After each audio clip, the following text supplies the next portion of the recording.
ನಮಸ್ಕಾರ ಸ್ನೇಹಿತರೆ. ಧನುರಾಶಿಯ ಎಲ್ಲ ಪ್ರೀತಿಯ ವೀಕ್ಷಕರಿಗೂ ಹಾಗೂ ಬಂಧುಗಳಿಗೂ ಆತ್ಮೀಯ ಸ್ವಾಗತಗಳು. ಇಂದಿನ ವಿಡಿಯೋದಲ್ಲಿ ಜೂನ್ 2026 ತಿಂಗಳಿನ ಧನುರಾಶಿಯ ಯಾವ ರೀತಿಯಲ್ಲಿ ಫಲಿತಾಂಶಗಳು ದೊರೆಯಬಹುದು, ಅದರಲ್ಲೂ ಉದ್ಯೋಗ, ಹಣಕಾಸು, ವ್ಯವಹಾರ, ಪ್ರೀತಿ, ವೈವಾಹಿಕ ಜೀವನ ಅಥವಾ ಆರೋಗ್ಯ ಮತ್ತು ಅದೃಷ್ಟದ ಬಗ್ಗೆ ಸಂಪೂರ್ಣವಾಗಿ ತಿಳಿಯೋಣ. ಜೂನ್ 2026 ಧನುರಾಶಿಯವರ ಜೀವನದಲ್ಲಿ ಕೆಲವು ಪ್ರಮುಖ ಬದಲಾವಣೆಗಳು ಮತ್ತು ಹೊಸ ಅವಕಾಶಗಳ ತರುವಂತ ತಿಂಗಳಾಗಿದೆ. ಗುರು ಗ್ರಹದ ಅನುಗ್ರಹಗಳಿಂದ ಕೆಲವು ಕ್ಷೇತ್ರದಲ್ಲಿ ಬದಲಾವಣೆಗಳು ಕೂಡ ಕಂಡು ಬರಬಹುದು. ಆದರೆ ಕೆಲವು ವಿಷಯದಲ್ಲಿ ಎಚ್ಚರಿಕೆ ಅಗತ್ಯ ಕೂಡ ಆಗಿದೆ. ಇನ್ನು ಒಟ್ಟಾರೆ ತಿಂಗಳು ಹೇಗಿರುತ್ತೆ ಅನ್ನೋದಾದರೆ, ಜೂನ್ ತಿಂಗಳಿನಲ್ಲಿ ಧನುರಾಶಿಯ ಹೊಸ ಆರಂಭ, ಹೊಸ ಪರಿಚಯಗಳು ಮತ್ತು ಜೀವನದ ಮುನ್ನಡೆಯ ಸಮಯ ಕೂಡ ಆಗಿದೆ. ಇನ್ನು ಕೆಲವು ತಿಂಗಳಿಂದ ನಿಂತಿದ್ದ ಕೆಲಸಗಳು ಈಗ ನಿಧಾನವಾಗಿ ಮುಂದೆ ಸಾಗಲು ಆರಂಭಿಸುತ್ತವೆ. ನಿಮ್ಮ ಆತ್ಮವಿಶ್ವಾಸ ಕೂಡ ಹೆಚ್ಚಾಗುತ್ತದೆ. ಇನ್ನು ನೀವು ತೆಗೆದುಕೊಳ್ಳುವ ನಿರ್ಧಾರಗಳು ಸರಿಯಾದ ದಾರಿಯಲ್ಲಿ ಸಾಗುವ ಸಾಧ್ಯತೆಗಳು ಕೂಡ ಹೆಚ್ಚಿದೆ. ಹಾಗೆ ಸಮಾಜದಲ್ಲಿ ಕೂಡ ನಿಮ್ಮ ಗೌರವ ಹೆಚ್ಚಾಗಬಹುದು. ಆದರೆ ಅತಿಯಾದ ಆತ್ಮವಿಶ್ವಾಸದಿಂದ ಕೆಲವು ತಪ್ಪುಗಳು ನಡೆಯದಂತೆ, ಆಗ ಆಘಾತಕಾರಿ ವಿಷಯಗಳು ಕೂಡ ನಡೆಯದಂತೆ ಗಮನ ವಹಿಸಬೇಕಾಗಬಹುದು. ಇನ್ನು ಉದ್ಯೋಗದ ವಿಷಯ ನೋಡುವುದಾದರೆ, ಉದ್ಯೋಗದಲ್ಲಿರುವಂಥ ಧನುರಾಶಿಯವರಿಗೆ ಜೂನ್ ತಿಂಗಳು ತುಂಬಾನೇ ಅನುಕೂಲಕರವಾಗಿರುತ್ತದೆ. ನೀವು ಕೆಲವು ದಿನಗಳಿಂದ ಕಾಯುತ್ತಿದ್ದ ಪ್ರಮೋಷನ್ ಅಥವಾ ಸಂಬಳ ಹೆಚ್ಚಿಸುವ ಕುರಿತು ಒಳ್ಳೆಯ ಸುದ್ದಿ ಕೂಡ ಕೇಳುವ ಸಾಧ್ಯತೆಗಳು ಇವೆ. ಮೇಲಧಿಕಾರಿಗಳು ನಿಮ್ಮ ಕೆಲಸವನ್ನು ಕೂಡ ಮೆಚ್ಚಬಹುದು. ಹೊಸ ಜವಾಬ್ದಾರಿಗಳು ಕೂಡ ಸಿಗಬಹುದು. ಮೊದಲಾಗಿ ಒತ್ತಡದಂತೆ ಕಂಡರೂ ಮುಂದಿನ ದಿನಗಳಲ್ಲಿ ಅದು ನಿಮ್ಮ ಯಶಸ್ಸಿನಗೆ ಕಾರಣ ಕೂಡ ಆಗುತ್ತದೆ. ಇನ್ನು ನಿಮ್ಮ ಅದೃಷ್ಟದ ಸೂಚನೆಗಳು ಯಾವುದು ಎಂದರೆ, ಇನ್ನು ವಿದೇಶದ ಅಥವಾ ವಿದೇಶಕ್ಕೆ ಹೋಗುವಂತ ಯೋಗಗಳು ಕೂಡ ನಿಮಗೆ ಕೆಲಸದ ರೂಪದಲ್ಲಿ ಬರಬಹುದು. ಹೊಸ ಉದ್ಯೋಗದ ಅವಕಾಶ ಕೂಡ ನಿಮಗೆ ಸಿಗುತ್ತದೆ, ಅಥವಾ ವಿದೇಶಿ ಕಂಪನಿಗಳಿಂದ ಕೂಡ ನಿಮಗೆ ಅವಕಾಶ ದೊರೆಯಬಹುದು. ಅಥವಾ ಸರ್ಕಾರಿ ಉದ್ಯೋಗದ ಪರೀಕ್ಷೆಗಳಲ್ಲೂ ಕೂಡ ಉತ್ತಮ ಫಲಿತಾಂಶ ಕೂಡ ನಿಮಗೆ ಸಿಗಬಹುದು. ಆದರೆ ಎಚ್ಚರಿಕೆ ಏನಿರಬೇಕೆಂದರೆ, ಇನ್ನು ಕಚೇರಿಗಳಲ್ಲಿ ಸಹೋದ್ಯೋಗಿ ಅಥವಾ ನಿಮ್ಮ ಜೊತೆ ಕೆಲಸ ಮಾಡುವವರಿಂದ ವಿವಾದಗಳನ್ನು ಅಥವಾ ಮಾತನ್ನು ಬೆಳೆಸುವುದನ್ನು ತಪ್ಪಿಸಿ. ಇನ್ನು ಎರಡನೆಯದಾಗಿ, ನಿಮ್ಮ ಯೋಜನೆಗಳನ್ನು ಯಾರೊಂದಿಗೂ ಕೂಡ ಹಂಚಿಕೊಳ್ಳಲು ಹೋಗಬೇಡಿ. ಇನ್ನು ಮೂರನೆಯದಾಗಿ, ಜೂನ್ 18ರಿಂದ 24 ನಂತರ ಕೆಲಸದ ಒತ್ತಡಗಳು ಕೂಡ ಹೆಚ್ಚಾಗುವ ಸಾಧ್ಯತೆಗಳು ಹೆಚ್ಚಾಗಿದೆ. ಇನ್ನು ಹಣಕಾಸಿನ ಸ್ಥಿತಿಯನ್ನು ನೋಡುವುದಾದರೆ, ಜೂನ್ 2026 ಹಣಕಾಸಿನ ದಿಕ್ಕಿನಿಂದ ಉತ್ತಮ ತಿಂಗಳಾಗಿ ಕಾಣುತ್ತದೆ. ನಿಮ್ಮ ಆದಾಯದಲ್ಲಿ ಹೆಚ್ಚುವರಿ ಆದಾಯವನ್ನು ಕೂಡ ನೀವು ಕಾಣಬಹುದು, ಅಥವಾ ಹೆಚ್ಚುವರಿ ಖರ್ಚುಗಳನ್ನು ಕಮ್ಮಿ ಮಾಡುವಂತ ಸೂಚನೆಗಳು ಕೂಡ ನಿಮಗೆ ಕಾಣಬಹುದು.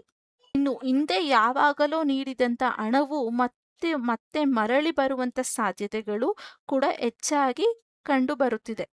ಇನ್ನು ನೀವೇನಾದರೂ ಹೂಡಿಕೆಗಳನ್ನು ಮಾಡಿದರೆ ಅದರಿಂದ ಲಾಭಗಳು ಕೂಡ ಸಿಗುವಂತ ಸಾಧ್ಯತೆಗಳಿವೆ.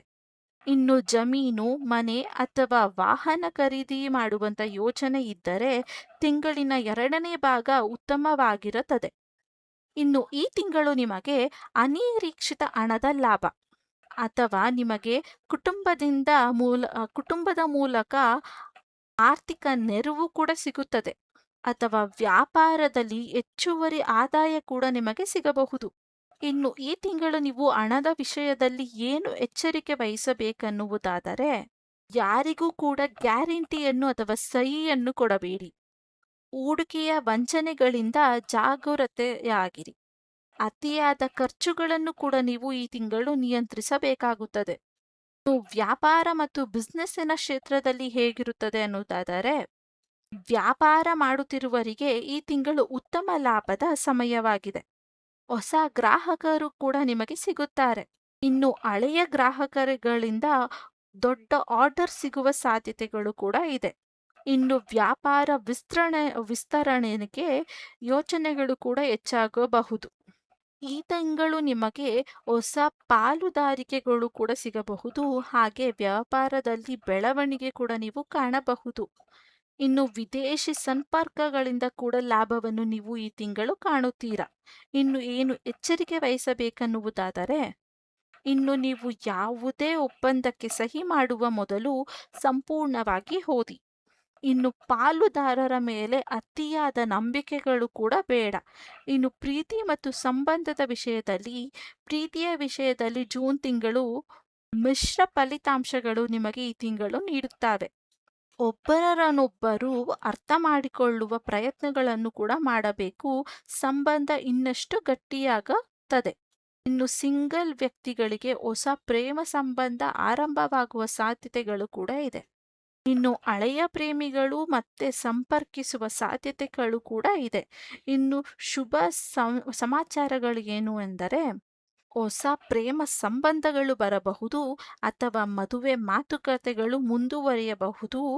ಸಂಬಂಧದಲ್ಲಿ ನಂಬಿಕೆ ಕೂಡ ಹೆಚ್ಚಾಗುತ್ತದೆ. ಈ 3 ನಿಮಗೆ ಅದೃಷ್ಟ ಈ ಪ್ರೀತಿಯ ವಿಷಯದಲ್ಲಿ. ಇನ್ನು ಏನು ಎಚ್ಚರಿಕೆ ವಹಿಸಬೇಕೆನ್ನುವುದಾದರೆ, ಅನುಮಾನ ಮತ್ತು ಕೋಪವನ್ನು ನಿಯಂತ್ರಿಸಿ. ಸಣ್ಣ ವಿಷಯಕ್ಕೂ ದೊಡ್ಡ ಗಲಾಟೆ ಮಾಡುವುದನ್ನು ತಪ್ಪಿಸಿ. ಇನ್ನು ವಿದ್ಯಾರ್ಥಿಗಳಿಗೆ ಜೂನ್ ತಿಂಗಳು ಉತ್ತಮ ಸಾಧಾರಣ ಸಮಯವಾಗಿದೆ. ಇನ್ನು ಪರೀಕ್ಷೆಗಳಲ್ಲಿ ಉತ್ತಮ ಫಲಿತಾಂಶಗಳನ್ನು ಪಡೆಯುವ ಸಾಧ್ಯತೆಗಳು ಕೂಡ ಇದೆ.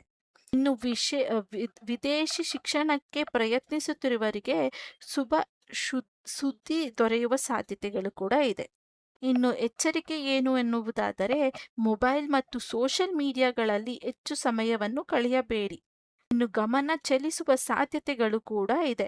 ಇನ್ನು ಆರೋಗ್ಯದ ವಿಷಯವನ್ನು ನೋಡುವುದಾದರೆ, ಆರೋಗ್ಯದ ವಿಷಯದಲ್ಲಿ ಮಿಶ್ರ ಗಮನ ಅಥವಾ ವಿಶೇಷ ಗಮನವನ್ನು ಕೂಡ ನೀಡುವ ಅಗತ್ಯವಿದೆ.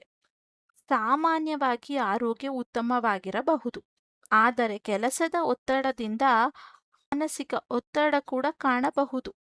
ಇನ್ನು ಗಮನಿಸಬೇಕಾದ ವಿಷಯಗಳು ಯಾವುವು ಅಂದರೆ, ನಿದ್ರೆಯ ಕೊರತೆ, ಬೆನ್ನು ಮತ್ತು ಕುತ್ತಿಗೆಯ ನೋವು, ಸೊಂಟದ ನೋವು ಅಥವಾ ತಲೆ ಅಥವಾ ಅತಿಯಾದ ದಣಿವು ಕಂಡು ಬರುವಂಥವು.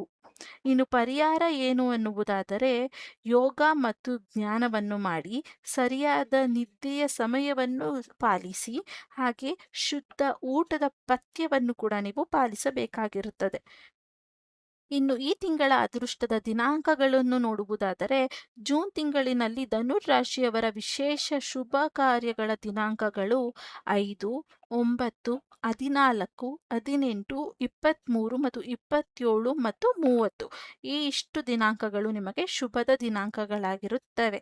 ಇನ್ನು ಅದೃಷ್ಟದ ಬಣ್ಣ ನೋಡುವುದಾದರೆ, ಹಳದಿ, ಕಿತ್ತಳೆ ಅಥವಾ ಹಸಿರು ಬಣ್ಣ ನಿಮಗೆ ತುಂಬಾನೇ ಒಳ್ಳೆಯ ಬಣ್ಣವಾಗಿದೆ. ಅದೃಷ್ಟದ ಸಂಖ್ಯೆಗಳನ್ನು ನೋಡುವುದಾದರೆ 3, 5, 9 ನಿಮಗೆ ಅದೃಷ್ಟದ ಸಂಖ್ಯೆಯಾಗಿದೆ. ಇನ್ನು ಒಟ್ಟಾರೆ ಈ ತಿಂಗಳು ನಿಮಗೆ ಜೀವನಕ್ಕೆ ಒಂದು ದೊಡ್ಡ ಬದಲಾವಣೆಯ ದಾರಿಯನ್ನು ಕೂಡ ತೋರಿಸುತ್ತದೆ. ನಿಮ್ಮ ಆತ್ಮವಿಶ್ವಾಸವೇ ನಿಮಗೆ ದೊಡ್ಡ ಶಕ್ತಿಯಾಗಿ ಈ ತಿಂಗಳು ನಿಮ್ಮ ಕೈಯನ್ನು ಹಿಡಿಯುತ್ತದೆ. ಇನ್ನು ಒಟ್ಟಾರೆ ಧನುರ್ ರಾಶಿಯವರಿಗೆ ಜೂನ್ 2026 ತಿಂಗಳು 10ರಲ್ಲಿ 8% ಶುಭ ಫಲಿತಾಂಶಗಳನ್ನು ನೀಡುವ ಸಮಯ ಅಥವಾ ಶುಭ ಸಮಯವಾಗಿದೆ. ಇನ್ನು ಈ ವಿಡಿಯೋ ನಿಮಗೆ ಇಷ್ಟವಾದರೆ ಒಂದು ಲೈಕನ್ನು ಮಾಡಿ. ನಿಮ್ಮ ರಾಶಿ ಯಾವುದೆಂದು ನಮ್ಮ ಕಮೆಂಟ್ ಬಾಕ್ಸಲ್ಲಿ ಕಮೆಂಟ್ ಮಾಡೋದನ್ನು ಮರೆಯಬೇಡಿ. ಇದೇ ರೀತಿಯಾದಂಥ ರಾಶಿ ಭವಿಷ್ಯ ಅಥವಾ ಪರಿಹಾರಗಳ ವಿಡಿಯೋ ನಿಮಗೆ ಬೇಕಾದರೆ ನಮ್ಮ ಚಾನೆಲನ್ನು ಸಬ್ಸ್ಕ್ರೈಬ್ ಮಾಡಿಕೊಳ್ಳಿ. ಧನ್ಯವಾದ.